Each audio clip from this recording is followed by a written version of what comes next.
went somewhere in Avon or Illyria. He wanted a month's stay. He was leaving July 13th to the 14th, around there. And I tried to help him as much as possible. Everywhere said that they were booked and they couldn't help him. I told him, and then he wanted to sit in our lobby. He didn't want to leave. So you said you guys were booked? Yeah, we said we were booked. Okay. And everywhere he called is booked too. It's summer, people are Sure, traveling. absolutely. So, I mean, that's what he had 2 phones. He was searching the internet on one phone, making calls on a disposable phone. That's really all that I know. It just freaks me out because of everything. He didn't say anything else? No, it's. Because the call we got is that someone said that he was pledging his allegiance to ISIS, No. Who would have said that? Who made the call? I told my sister, I said, twice that he's dressed in, it's my sister, her name's Allison. She called, I said, he's dressed in a weird outfit, he has 2 disposable phones. I said, I don't know what to do because of everything. 2030 units, stop your search. Because everything is going on with ISIS is what I said. I said, call the police, because we couldn't, because he kept coming up here. Stand down, stand down, stand down. I'm so sorry. It's because he kept coming up here and asking questions and stuff like that, and we couldn't. Well, unfortunately, the call that came to us was that he was screaming, pledging his allegiance to ISIS and waving his phones around. That's a very big, different picture than what happened. He did have 2 phones, but he was talking to a guest out here in the lobby who was trying to find some directions, and I think I've got that card up there. It was a Hirschenberger Organic Farm 1557. Okay. Well, I'm not saying it's nothing, but the call that we got is nothing what happened. So I think things got a little blown out of proportion. Oh, I apologize. Someone dressed like that just holding phones isn't enough to call and say they're pledging their allegiance to ISIS. That's a totally different ballgame. Right. Well, I didn't know who the caller All right, just sit tight. so. Nobody leave. Okay. Let me go try to smooth things over with this gentleman. Okay. Nobody ever said anything about ISIS. She called her sister because she was nervous because he looked like that and had 2 phones. So let's go dust this gentleman off.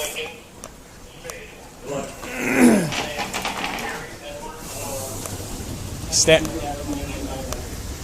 Date of birth 3675. Hey, it's gonna be a false report, boys.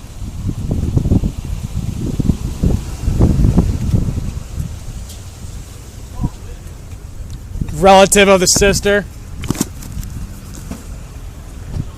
Hey, Chaba, you guys go get a statement from the desk clerk. Stow your gear.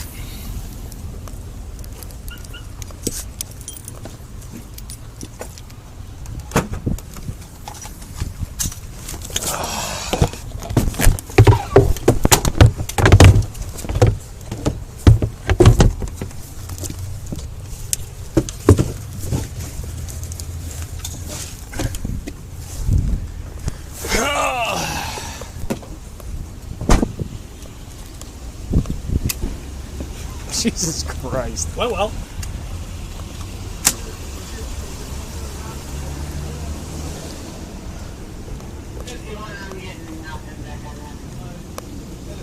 Hey.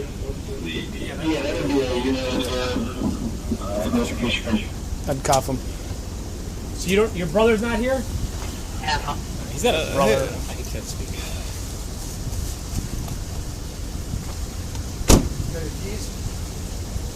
Sir, what language do you speak? Arabic. Arabic? Do you understand English at all? A little bit? Hold on.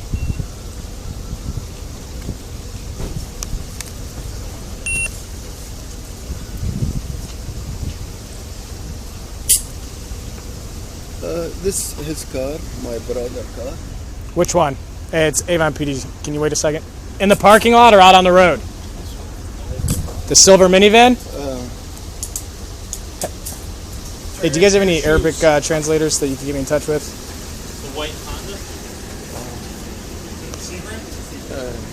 On my telephone. Yeah, it'd be great if you could. You can put your You can put your shoes on. You can put your shoes on. You got the statement.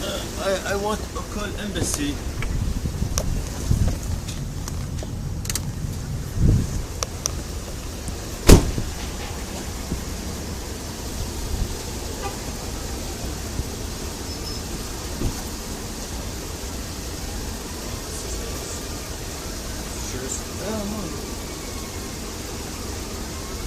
telephone. Where is it? Go there somewhere.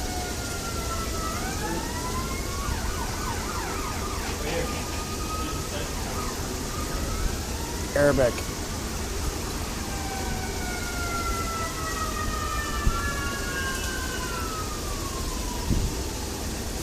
Yes.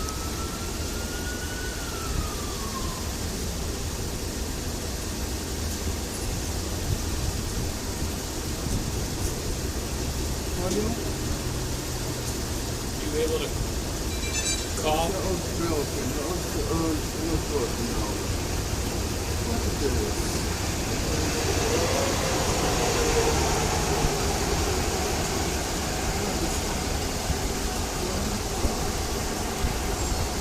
What's his name? Ahmed? He's police? He's a police officer? Where? Cleveland. In Cleveland? Does he speak Arabic? Yeah, English. Same. The customer's standing right next to me. No, inside. I'm sorry, say that again. So this is the Avon, Ohio Police Department, and we have a gentleman here who speaks Arabic and broken English, and I'm wondering if you could help pass messages to him for me. Call him again. So I need you to explain to him why we came down here. We are at a hotel right now, and he was trying to see if they had a room available. They had no rooms available. He's dressed in Arabic clothing, and he was making the front desk clerk very nervous because he was not leaving after they told him that he had no rooms available.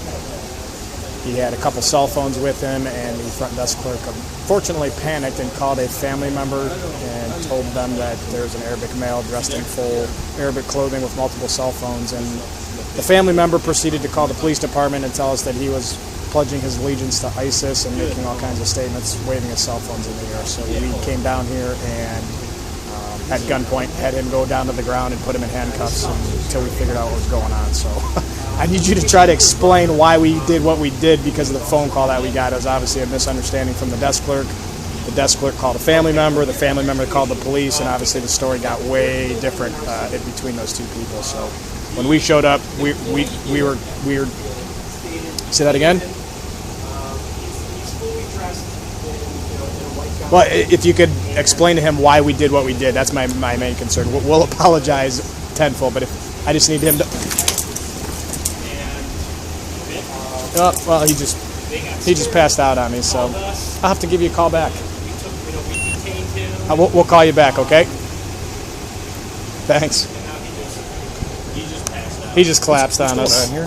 So the front desk clerk had this gentleman come in looking for a room. He was told there were no rooms. He had several cell phones with him. She got nervous because of how he was dressed, called a family member.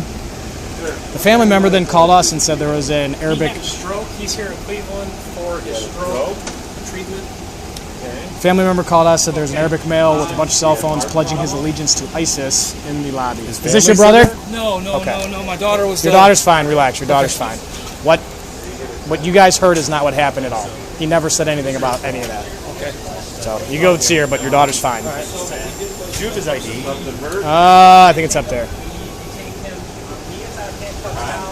Our paramedics are looking at him, but we couldn't explain to him why, we have to take him on the run that this person's thinking he's paying for ISIS while taking his medication.